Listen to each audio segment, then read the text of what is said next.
My guest today is Professor Dean Karlan, who's Professor of Economics and Finance at Northwestern University, and the founder and president of Innovations for Poverty Action, a nonprofit organization dedicated to discovering and promoting solutions to global poverty problems. Welcome, Dean. Great. Oh, I didn't hear you well. I'm sorry. Hi. Yes, it's good to be here with you. Excellent. Sorry. Yeah, thanks for doing this. So I have a few of your papers, and I want to start with your. They are all reasonably recent from last year. So the first one I have is big loans to small businesses, predicting winners and losers in an entrepreneurial lending experiment. You say here we experimentally study the impact of substantially larger enterprise loans in collaboration with an Egyptian lender. Larger loans generate small average impacts, but machine learning using psychometric data reveals dramatic heterogeneity, you say here. So top performance substantially increase profits, whereas profits for poor performance drop. So it's a lot of different things here, Dean. I was trying to really sort of get my head around this. So one is the size of the loan. One is sort of the ex ante performance of the borrower, right?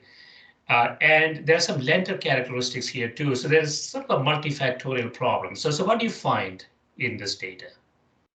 So, the thing that's striking, well, first of all, I mean, just to back up a second, the problem that we're trying to address here is the fact that there's a lot of fairly small informal enterprises in most low income or even middle income in some contexts economies, excuse me.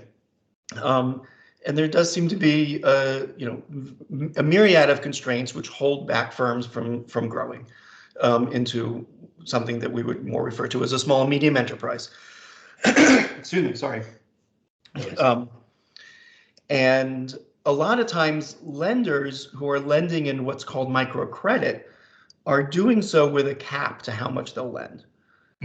And so they are, but yet the question is that we started off with was, are some of those enterprises able to manage a larger loan, like where that actually could be what unleashes them? It's probably not everybody, but are there some? And so is there information that the lender has, the credit officers basically, about which enterprises can blossom with a much larger loan?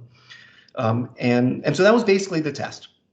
And the lender was keen to see an expansion of larger loans, was understandably nervous to do so. And so it was a kind of a match made in heaven in that sense to say, well, that's why you kind of do research along the side of that kind of business process change, because we can help to measure what's happening, and obviously the default rate is something they can observe directly, but even so, even if they, if they're doing things experimentally, then they're more able to see what's actually causing changes in default, as well as the changes for the enterprises. So that's kind of the background. The striking thing that we found, sorry, I know. I know that's horrible for the review. Hopefully, no worries. We don't just go nonstop. You edit this or no? We don't typically edit, but that's okay. Oh, sorry. Okay. Hi, everybody. Here we go. Got something. Let me get some water or something. Sure.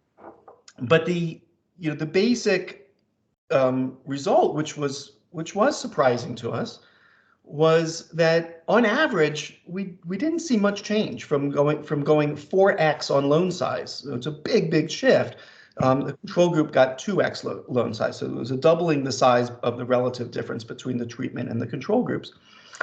But the striking thing is that it was clear that what was driving the null result was some really important heterogeneity, where some of those businesses were able to take those loans and do really well, and others actually did not, went the opposite, and they did actually worse off because of those larger loans, and they were not able to handle the larger loans.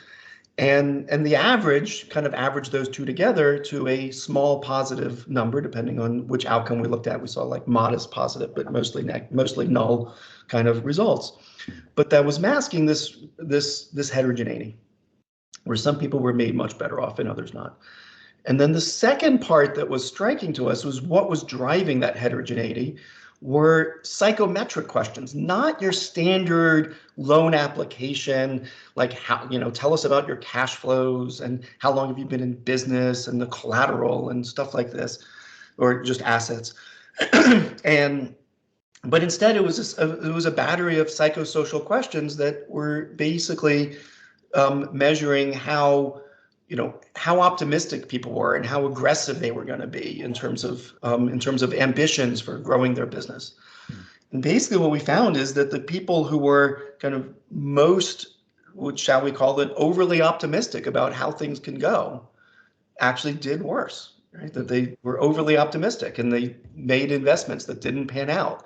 Whereas the people who were a bit more cautious, they're the ones who actually made incremental changes that were profitable and led them to be considerably better off, a year or two later. So there are two things here, Dean, if I understand this. One is sort of is a fire in the belly question. Is the entrepreneur really going out there to make it happen? And sometimes that is negatively correlated with your initial conditions. And the other is the size of the loan question. So in general, what you're finding is that there's a lot of variation in outcomes. And if you average them, you could reach a null result or something that is not really conclusive. But then if you sort of take the data part and look into it, what you find, if I understand this correctly, is that the entrepreneur who really is, I think you call it go-getter or something like that, a go-getter entrepreneur or an enterprise led by a go-getter has a higher chance of success, right? That is really the driving factor here. So for what it's worth, we've shifted around a little bit in our nomenclature, trying to figure out how to best characterize the finding, and so I think we think of optimism as probably the best term. We have used the term go-getter too. We're literally in the middle of, as you're well aware with working papers, we're always in progress, and as you get feedback and you learn and you update. And so the nomenclature that I think more accurately captures what we're going after here really is more about optimism. And one of the striking results is that the people who are overly optimistic, they do better in a constrained world, right? So if we just look at, but keep in mind that there's a big difference in what we can say from the experimental results versus the correlation results in terms of our confidence of understanding causality, right? And so within the control group in a cross-sectional analysis, so this is all with people who are more constrained, none of them are getting big loans. And if we just want to sort them into piles and say who does better, who does worse, within that kind of cross-sectional comparison, what we do find is the people who are overly optimistic or have higher levels of optimism, let's say, do actually do better. They make better incremental changes when really constrained. It's when you kind of relax the constraints in a big way that they go hog wild in a sense, and then that actually leads to bad. And so that kind of drive is good when constrained. When unconstrained, that's when it can lead to problems, right? And in a sense, this, at least I think, mirrors, for what it's worth, this mirrors, for me, an intuition that comes from, a more general intuition about, creative people and kind of people who are ambitious and entrepreneurial, that these tend to, can be very good characteristics for growing over time and doing better and better and better in terms of financial outcomes or business outcomes or creative outcomes. But too much of a good thing can lead to bad things, and so you want to wrestle with that creativity and put in constraints in place, and that actually can be a really good thing to harness that creativity and help it do better. And if it's just unbounded and unconstrained, then that can lead to challenges. It's in a sense, it's not so different than thinking about the way a lot of great partnerships happen and work. I don't know, maybe this is way too out of left field, but I feel like this is to some extent applies to my life on a personal level, in that I'm the kind of person who finds I get excited by a lot of different things, as you know from our talks and setting up this podcast, that there's a lot of different facets of my life that are not all the research is like also focused on one topic. It's a lot of different things.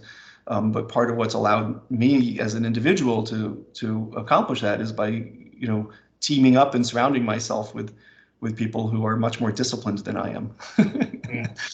So, and so and that combination, and they're also creative people too. I mean, don't get me wrong. I'm not saying like everybody fits into nice little buckets, but there's a certain element where that you think about the team of people that are responsible for any sort of enterprise activity, and you don't want all to be the same personality types.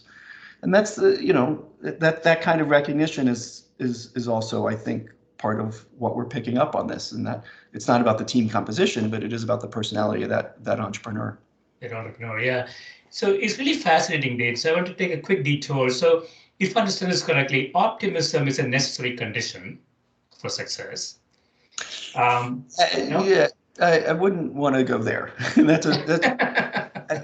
You're piquing the kind of the mathematician in me when you use words like necessary. I want to make it seem like we have some evidence that says that without that you cannot succeed, and that is not something that we would ever want to say. But it's helpful. It's helpful for success. Let's put it that way. Yes. But then, so I want to look at this in the U.S. context. This is not in your research. So if you go to Silicon Valley as an entrepreneur, money is plenty. Everybody's willing to throw money at you, with a 2-page PowerPoint document. The alpha generation in Silicon Valley appears to be not that great, actually, in my view, at least, if you look at aggregate data. So what you're arguing here is that an optimistic entrepreneur in a constrained environment does exceptionally well. And when money becomes plenty, performance sort of drops, right? Yeah, I wouldn't. I would be very cautious to extrapolate all the way from the types of enterprises that we're dealing with in Egypt all the way to the kind of creativity, breaking things kind of mentality of Silicon Valley. I think that's enough out of sample that I'd be very hesitant to say that like this psychometric survey could be used and find the same predictions there. These are, we're talking about people who are running a restaurant, a store, a small store, expanding to multiple stores, expanding by taking over the store next to them, hiring some people. Nobody in our sample is, trying to create an app that's going to, revolutionize the realtor market by cutting out middlemen, or no one is, creating the next Uber to create, ad hoc entrepreneurs, drivers with spare cars to drive, and like that's kind of a breaking things in a good way, solving some market failures approach. Not we're at a scale that's very different. So that you do need some creative energy, some creative, and I have no doubt that like unconstraining some people can be a good thing there.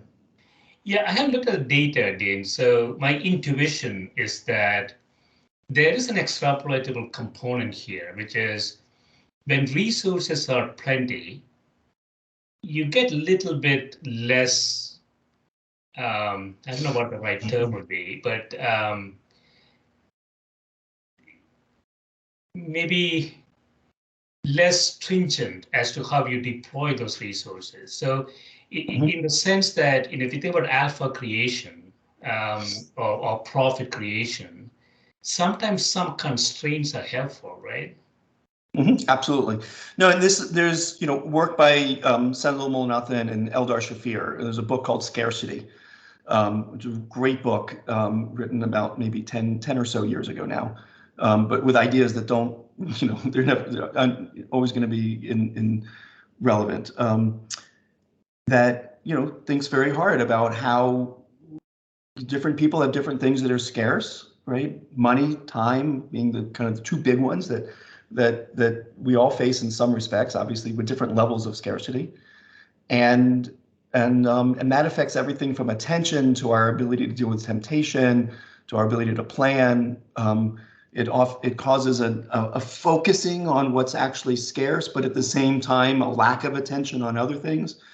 It can be very hard to understand and predict exactly what that scarcity does, because each person can be different in terms of how that scarcity is shifting our attention to specific tasks.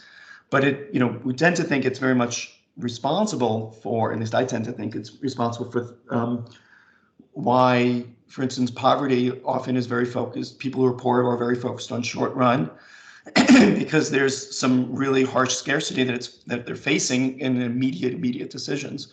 And that might actually cause better decision making on very micro tasks that are very focused on the short run, but while then kind of unable to ever think about the long run, because there's so much focus on the short run. And so there's trade-offs that happen like that. I think we've all been in situations where, just think about any sort of budgetary process for wealthier kind of endeavors. I think about, if I have a project with a large budget and another one with a small budget, and but they're similarly complex, then I have no doubt that I'm on the one that has a tight budget. I'm making much more deliberate, thoughtful, careful decisions about exactly what expenditures we approve and what we don't approve, versus the one that is more relaxed. That's just the nature of the beast, right? And that's not, you don't need a psychological mechanism for that. You just need some sort of thinking about the cost of time and the cost of being diligent, and what that trade-off is between spending time on that relative to the money you're saving by being tight. So There is, I don't know if this is in the paper, Dean, but there's also a lender-borrower relationship that is dynamic and longitudinal. And so suppose I get a bunch of money and then I show some growth, and the lender gets enamored by my growth and gives me more money, as opposed to in a constrained environment where I cannot really show growth in a tactical time horizon, and the lender just goes away. So isn't there some sort of a cutoff point in between these two things? So, I mean, there's definitely this kind of age-old problem, and this is true of sovereign debt too, that there's, kind of, models were written, theoretical models pointing out long ago that, like, refinancing loans with the next loan being larger and larger at some point, has to collapse, right? That can't possibly be let me be clear. Can't possibly be the only reason for repayment. That's all. Right, is the promise of a larger loan. At some point that comes unraveled. So there has to be other things at play that generate repayment, not just the promise of the next loan. If a lender, one of the problems that plagues the microcredit market in general is that a lot of lenders that are in what calls the microcredit space, they might, for internal management reasons, not be able to give people larger loans, and so people get to the max. Or it could even be regulatory. That depends on how they're registered with the local government and what the local government policies are, that they might just be an entity which only has permission to lend up to a certain level. And so it is clear that if you have borrowers that are at the maximum that you're able to lend, If it's a regulatory issue, then you have a bit of a challenge on your hands, right? You're now giving them the most that they can you can give them, and if they actually want more and more, you might be losing your very best clients as they kind of excel and do better, and then move on to a bigger bank.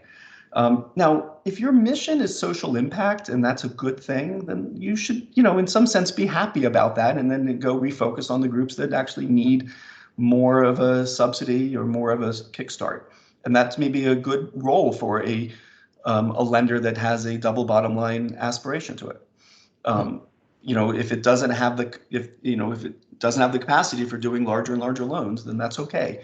One of the initial projects we had on this that didn't pan out, but this project that we did was started off in South Africa for us, where we were going to be working with two different lenders, one that was just doing micro and the other was doing SME.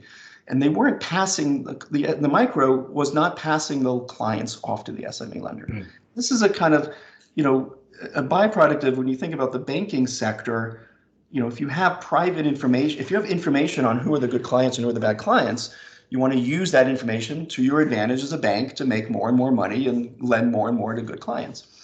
But if you can't lend up to, past a certain point, you have some bad incentives in this system to not be providing the optimal service for the client.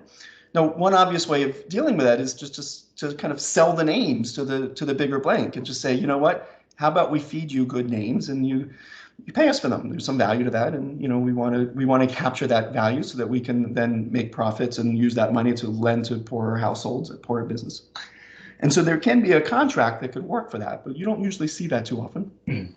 Usually if you see that kind of growth, you see it within one firm, where they might move it from one department to another department that does larger loans. Even that, though, is strikingly, tricky. Some colleagues of mine, Natalia Regal and Ben Roth, they're both professors at HBS, have a project on this in Chile showing how, some simple incentives to credit officers can help shift that, where if you don't, if you're not incentivizing your team to shift people into the better loans for them, and they don't, and people respond to those kinds of incentives on payroll. And so so there's a lot of situations where you don't see that transfer happening.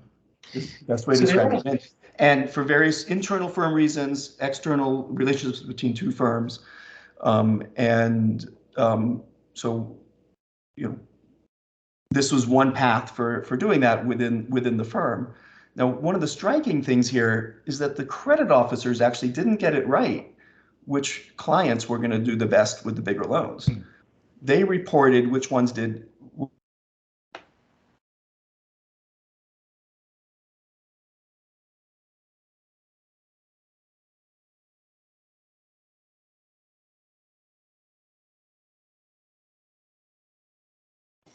Dean, can you hear me? You're frozen.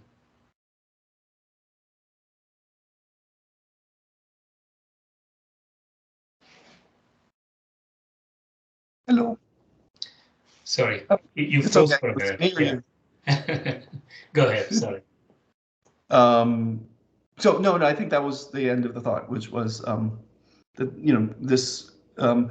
this is a combination of an organizational behavior challenge for banks, combined with regulatory in some places, combined with how to contract across banks for something that is about kind of client referrals, basically, and which is something that lots of industries have figured out how to monetize client referrals, and and this could be an area where there can be some real progress in low-income countries where we don't see that kind of monetization, but if we can see it more, it would work. Having said that, I think that one of the striking results that we did find is that the credit officers got it backwards, which ones were the better clients. So it's not so obvious who to pass on, and more work is needed on that to understand and to understand how to set up a system where the right people are transferred up, so that the right businesses are able to grow.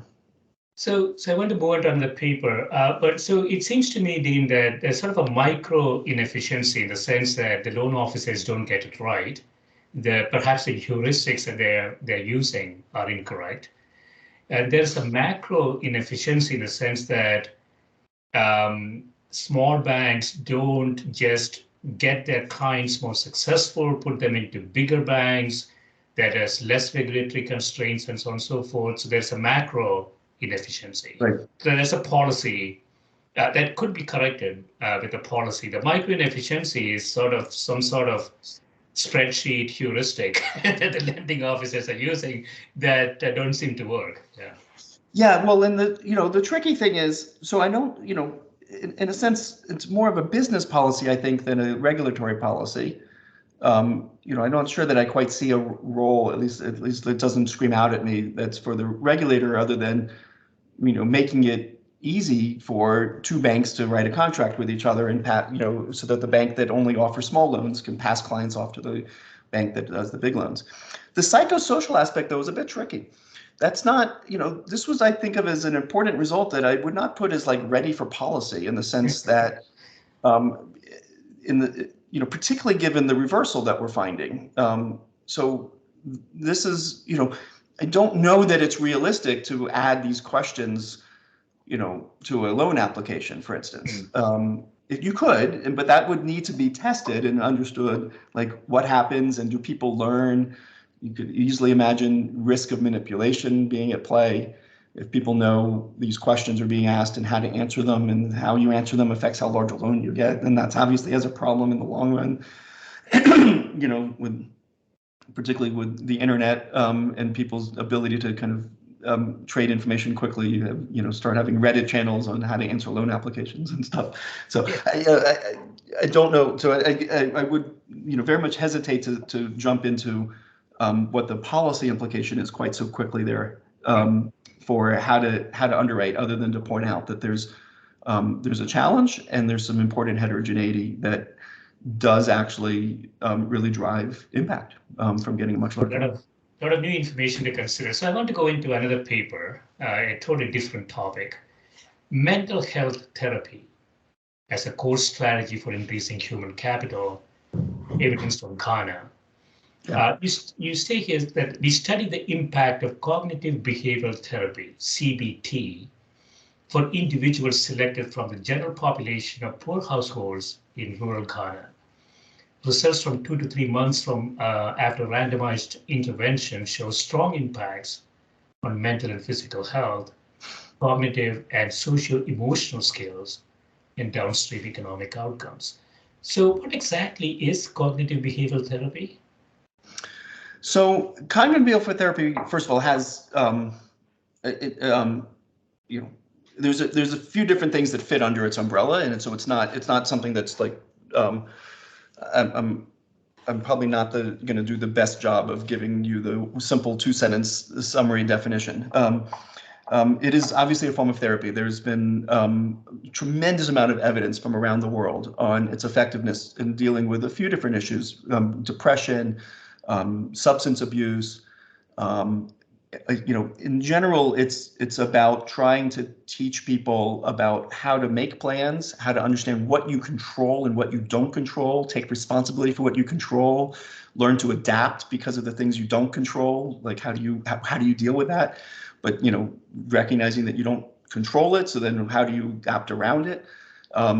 It's about learning perspective in terms of when if something bad happens or someone says something, trying to think about like what are the different ways of trying to understand and interpret what was just said. One might be really bad, but there might be not so bad ways of interpreting what was just said.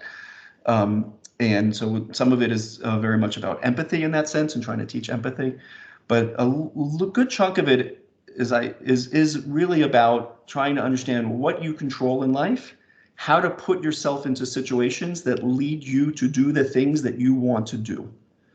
Knowing how does your environment affect your behavior, and then letting that change, being conscious about saying like, okay, I know that I tend to do X when I'm in this environment. I don't want to do X, so don't put myself in that environment. And I want to do Y. And so what are the circumstances when I do Y? It's when I'm with these people. It's when I'm doing this. It's when I wake up in the morning at an early hour. Whatever the case is, it's learning those environmental factors that help change your behavior and then putting yourself in those positions so that you then are more likely to achieve your goals. That's just one aspect of it, to be clear, but that is a big aspect. And I think the most important thing that we learned from this study in Ghana, we actually set off the study with a different motivation. We set off this study with a motivation of understanding we saw really high levels of depression in Ghana, more so than we expected, from a representative survey that we had done in the country as a whole. And based on that, combined with results from an earlier study that we had done that was an economic-based program for ultra-poor households to provide grants and training and coaching to help them start new and sustainable sources of income. And on that study, we found some important success, but it wasn't rampant for everybody, and some did better than others. And so we combined those two observations, and we asked the question, I wonder whether mental health issues and depression is part of what's holding some people back from seizing economic opportunities that are being presented to them. Mm.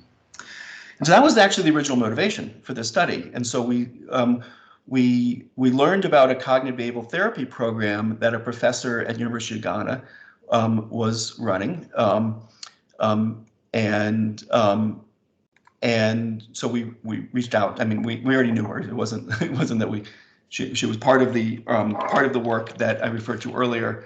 This is Angela Ofori-Atta I'm referring to, who was part of that earlier work that documented the high levels of depression.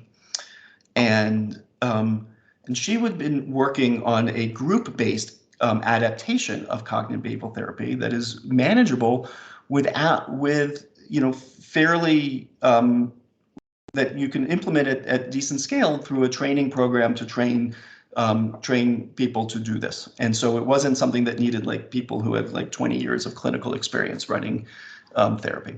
And so that was key, is that it was actually possible to do this at scale throughout the country in rural areas. And so we rolled that program out and the idea was to do that first and then do this economic program.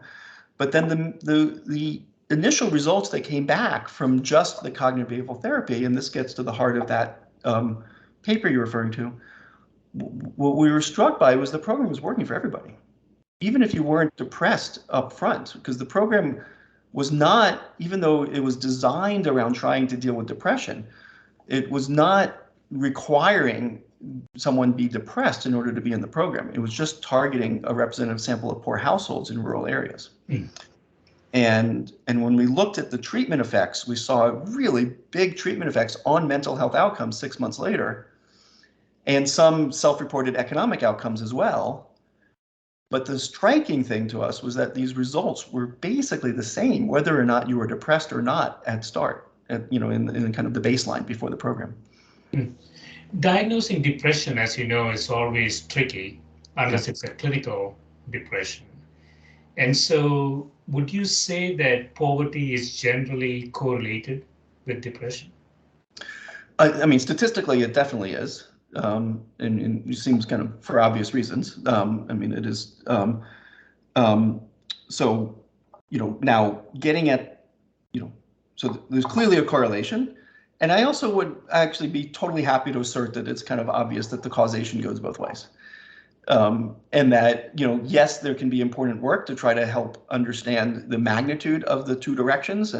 But like anybody who puts out a paper that just says, nope, the causality is all from one to the other and not the other way, I think that just defies a bit of common sense.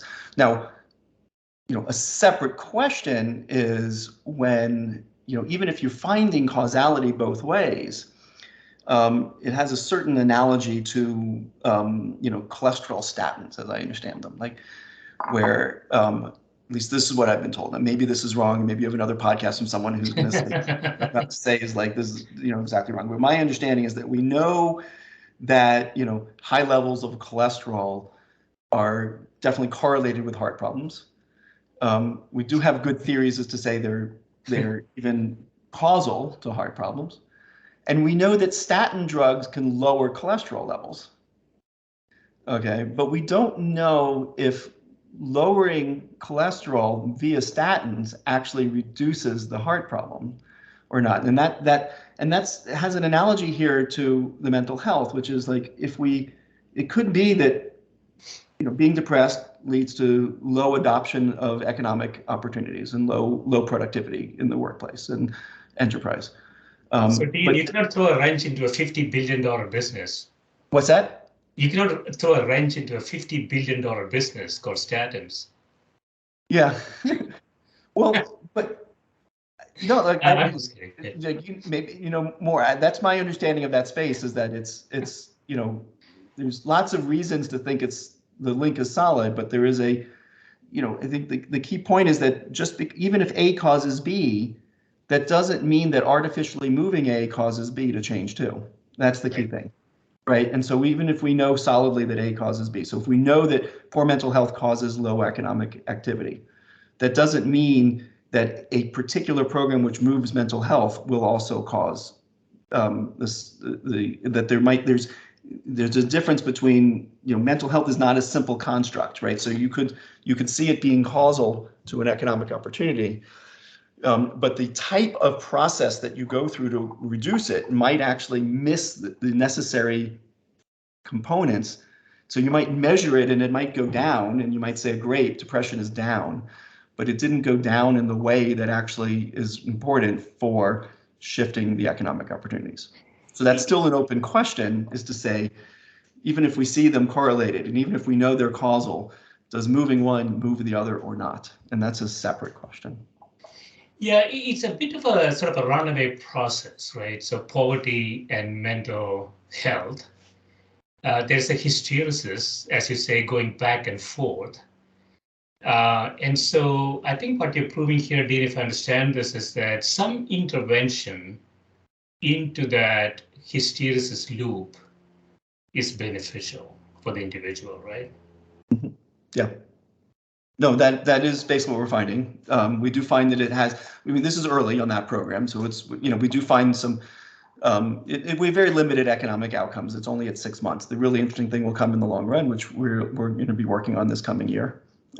We just recently got the data in for the long run follow-up. And that also includes now the economic program, which was implemented after the cognitive behavioral therapy. So we did that for 4 months.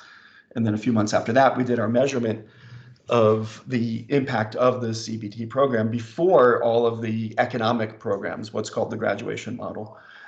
And that was done through Innovations for Poverty Action and Heifer International as well.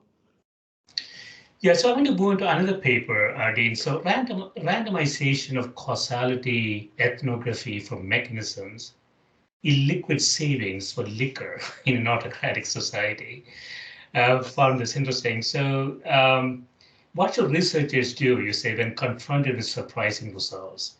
Financial access innovations usually leave temptation spending unaffected or reduced. However, we found that promotion of savings lockboxes in a largely autocratic society increased alcohol consumption and blood pressure, despite no one reporting intentions to save for alcohol. I would say nobody ever report intentions to save for alcohol, whether it's a lockbox or not. Right. So in this case, you're finding sort of a relationship between people who save in a systemic way, like in a lockbox, tend to ultimately consume more alcohol. So, basically that is what we found was, this is comparing treatment to control. It's not comparing kind of within treatment, those who save more versus less. It's comparing those who are offered the box versus not. And being offered this box, and everybody basically took the box, so basically having this box did end up leading to higher alcohol consumption, mostly among men. And it was mirrored along with higher blood pressure. And like I said, it was, or like you said, it was not the intention. And it wasn't even what, up front people said that they would do, right? No one, so there was this interesting, at least to me, in between where, people were willing to share once there was a bit more, it was more drawn out, and we shared the results with people and they said, yeah, that makes sense. But up front, when you were just told, like, here's a savings box, what are your savings goals? No one actually named alcohol as a savings goal. So I think, there's, I think, two important lessons from this project for us. One is substantive and the other is methodological. On the substantive level, there's a little bit of anti-paternalism as our takeaway from this, which is, what we call a temptation good in the US and other contexts. In this context is an aspiration good. And, obviously alcohol can have some externalities where someone who is drunk can, do things that are bad to other people. And, but there's also a context in which alcohol can just be a luxury good that you aspire for and you have a good time with. And so there is a certain element where we need to, there's this kind of instinct to be a bit judgmental on when it comes to development and what a good outcome is. But I think it's something that we need to question about ourselves and who are we to judge what is a good or bad outcome. As long as there's no when there's externalities and you're harming third parties, I think that gets a little bit, less open to this kind of issue. Because then you can kind of pin on that and focus on like not having that happen. But putting that issue aside, if that's not the case, and we didn't see evidence of that in our context, who's to judge? I think is the right question to ask. Now, methodologically, what is important here to realize is that, one of the the reason why we do randomized trials is to establish causality. You randomly change one thing and then you get to see the consequence and how that changes. But you need data, different types of data in order to understand why that's happening. Sometimes you can get at it through experimental design as well by having like multiple treatment arms that try to like tease out different components, and that helps shed insights into why something works.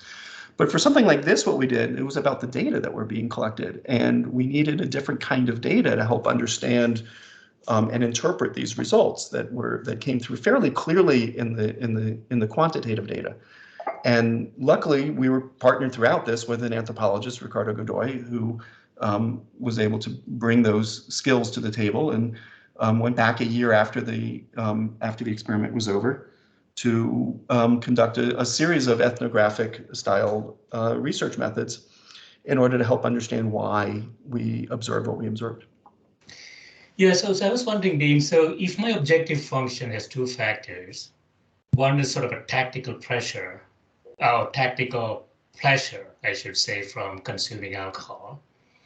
And that is the sort of a long-term benefits, net present value of long-term benefits that I perceive. And this goes back to the depression question too. So the individual is depressed, presumably her long-term net present value is a lot lower in that model. And so tactical pleasure might really dominate all decisions, right? So do you see some sort of, again, we see this, I mean, I grew up in South India, and it used to be pretty poor. It's improving now, but alcohol consumption is very, very high. Depression is very high. It used to have a suicide rate rivaling Japan at some point. Yeah. And so alcohol is definitely very highly correlated with mental health and depression issues, I think. Yeah. No, I think that's typically exactly right in the sense that but that in the sense that that's a byproduct, which way it's causal. Again, I don't know. Someone who puts heavy weight on the current versus the future, and then drinks more versus uses that time and energy and physical to do things that are investing in the long run. So. But it kind of goes back to this question of like, I don't know which one is causing which, first of all. But there's also an element, and I think this is an important point to remember, is that like it's not, it's really not, it's certainly not my place as a researcher, or even a researcher who gets involved in policy, to pass judgment. I don't like the idea of passing judgment on what is the right discount rate for somebody. Again, what is the right trade-off for them to make? That's people are different, people have preferences, and what I care about is to help people help set up products and processes and policies so that regardless of what your preferences are, you're as little constrained as possible to recognize them and let them, and maximize your pleasures, whatever time horizon that is. Right. So does that mean credit constraints or savings constraints? Because that could be it could be very much binding in terms of limiting your ability to make those trade-offs as you would optimally like to make them. But then the only instance in which I think it's helpful to kind of I don't want to say pass judgment, but to get involved, so to speak, is when there's certainly cases, and this lies at the heart of what nudges are from Richard Thaler and Cass Sunstein, is the idea that there can be how people behave, and then there can be how people want to behave if they were in a moment of deep reflection and full information. So if you're able to sit down with somebody, and we can't do what I'm about to say in reality, but like if you're actually literally able to sit down with someone and have like a deep conversation about the choices they're making, given their resources, in terms of how they are investing and consuming, in terms and what that implies for the lifetime of earnings and consumption that they can have, that you might get a very different answer for what's optimal for them, from their own heart, from their own mind, than what you actually see happening without that moment of reflection and information and stuff. And so then the question is, can we set up policies which help people get to what they would say in that moment of reflection? But how do we know what that is? How do we figure that out? And that's one of the biggest challenges for nudge in that general. But that is what nudges are trying to do, is trying to recognize that if people are able to have that moment, a hypothetical moment, to kind of reflect on what they want, how do you set up decision-making processes that guide them to those decisions that they would say they want in a moment of reflection? It's a bit like financial planning, isn't it, Dean? I mean, it's human planning in this case, and it's actually a fairly complex question for most humans, I would think. I mean, you could make ad hoc decisions based on limited set of information. So I want to go into another paper. I mean, it's sort of related. So pathways out of extreme poverty, tackling psychosocial and capital constraints with a multi-faceted social protection program in Niger. So this is something that you did with your World Bank colleagues. And so do you want to describe a little bit? So there are 3 different programs you're running here, right? You're sort of comparing the effects for the 3. Right. So this actually has a lot of similarity to the Ghana study. There's 2 key differences. One is, the exact definition of what went into each arm of the experimental test differs, but there's a timing difference that's important in that this was a psychosocial program that was built into the concurrent with the economic program, whereas in Ghana they were sequential.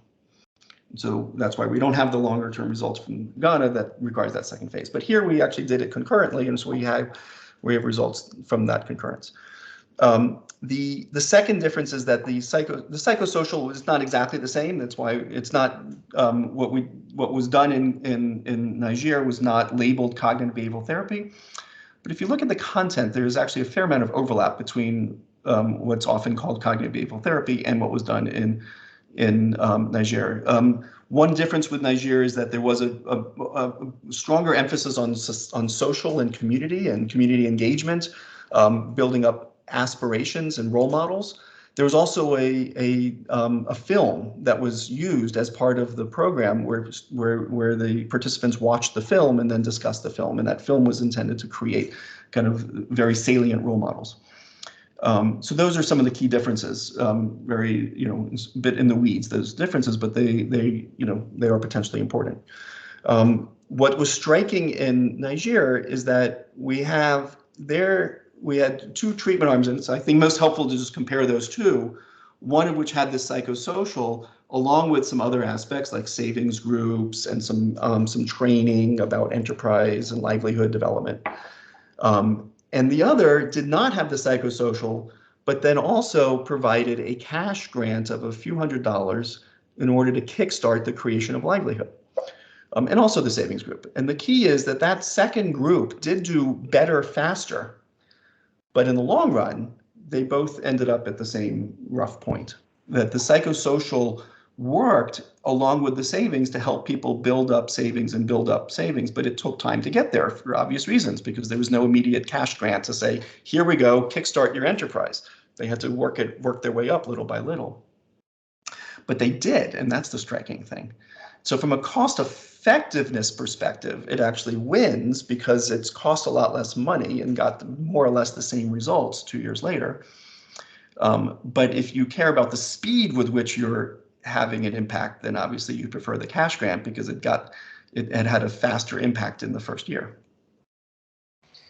Yeah, I don't know if you looked into this, Dana. Just thinking that, and going back to India, for instance, it has 28 different states. The development of these states are quite different in terms of economics, in terms of social development.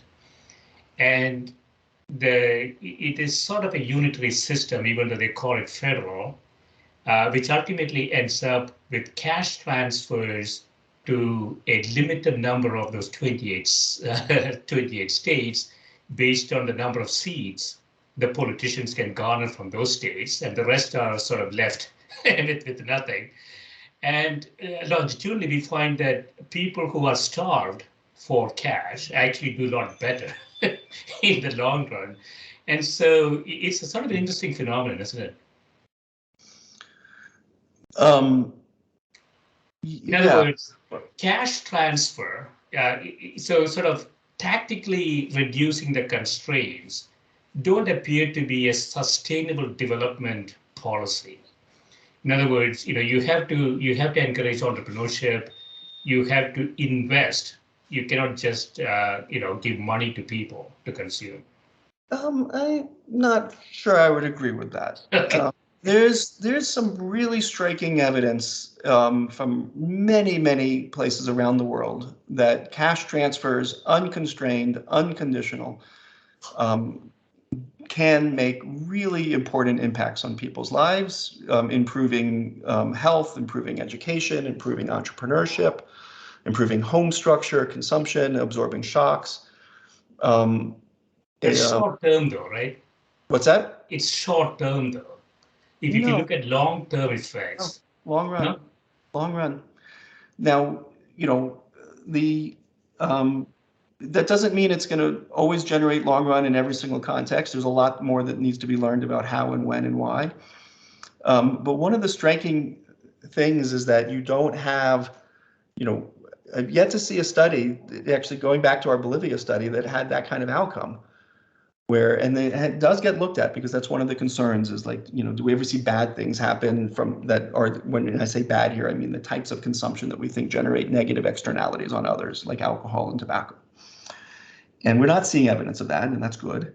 And as for long run, basically what you see typically is, to some extent, you get what you design for to some extent. So if you do lump sum transfers, you're going to see more long run impact, because with lump sum transfers, it's easier to make larger investments. If you transfer $10 a week to a household or $50 a month to a household, then that's more likely to get used for consumption purposes to help buy food and improve food security. Which, to be clear, improving food security for children has long run impacts. So that alone can generate long-run change just by improving the health and nutrition of children in really critical early years of their lives. But it is the case that you're less likely, if you're making small, high-frequency transfers, to see households, consistently take 20% off of that and put it in the bank or put it in a mobile money account and accumulate a large amount and then start investing. Whereas if you do a large transfer, then you're more likely to see investments that are going to lead to higher income off of those investments in short time horizons, 1 year, 2 year, 3 years. So there is definitely an element of you get what you designed for in that regard. And this in some sense gets back to the point that we were talking about earlier. Like, who gets to decide? A group like Give Directly is, I think, a very impressive organization for what they've created. And they're very much deep in their ethos is this idea of unconditional transfers that allow people to figure out for themselves what they want. But yet, even though that's their mantra, at the same time, they have to decide whether are they literally letting people choose all up front or dribble it out over a year? Like, they do have to make choices there about how much choice to give people about the timing of the money they're transferring. And with that power comes great responsibility. There's no way to literally say, no, we're just going to let everybody decide the exact cash flow timing of everything. And so even though they are very much in the mantra of let people decide, let's not be paternalistic, they too have to make some decisions in that regard. So you have 4 different packages here, if I understand this correctly, Dean. There's a control group who has regular cash transfer program. There's a capital group who gets capital, I guess. There's a psychosocial group, and then there is sort of a full arm that gets, I guess, capital and psychosocial, right? That's right. And so among these 4 different things, control, capital, psychosocial, and full, what do you find in terms of results, in terms of outcomes? So basically, we find that the capital leads to faster growth, and the full package does lead to the best outcomes of all. But the psychosocial catches up with the capital arm after 2 years. And so then when you add into the fact that the psychosocial was cheaper to do, that's actually the winner from a cost effectiveness perspective. Now, the decision on what to do is obviously a little bit more complicated than just choosing based on what I just said, because there might be social reasons, societal reasons to try to have accelerated impact. There might be total budget constraints that face the country as a whole for how many people they can include, and if there's a desire to include more and more, then that pushes you to wanting the psychosocial arm. So there's more complicated reasons that one needs to take into account to form policy, but that is the striking result is that both paths led to important changes 2 years later, big changes, but they at a different clip. It's sort of an optimization problem, right, Dean? I hate to make it mathematical, but so it seems like it's a function of cash, capital, and mental health. Ultimately, what gets good outcome? It's a function of all of those things, let's say. Can we determine on an individual basis how to optimize that function? So, one of the things that we are working on in different projects on this is to understand what the heterogeneity is. What are the drivers for heterogeneity? Now, for who does better and who does worse. Now, in a sense, you're asking a question that requires two things to vary. One is heterogeneity of personality and household structure and household status that might affect their ability to take a given set of packages and do better. And then the other is to say, no, we also want to know which packages are needed on which groups and which households. And so, the social scientist in me is excited by that question because it helps to, if we can really understand how to identify the constraints that are holding households back, which ones are external, which ones are internal, and then how to move those different constraints. In some sense, we have a much better, richer understanding of poverty. But ultimately, for what it's worth, I'm personally at this whole enterprise of research, not because I'm like deeply curious, but because I'm deeply passionate about the humanitarian crisis that is, of poverty around the world. And I think of economics and these tools and as a good way of helping to form policy. So now, realistically, are we going to be able to set up a program which customizes at the household level the exact constraints based on I'm skeptical of that, that's like a viable goal.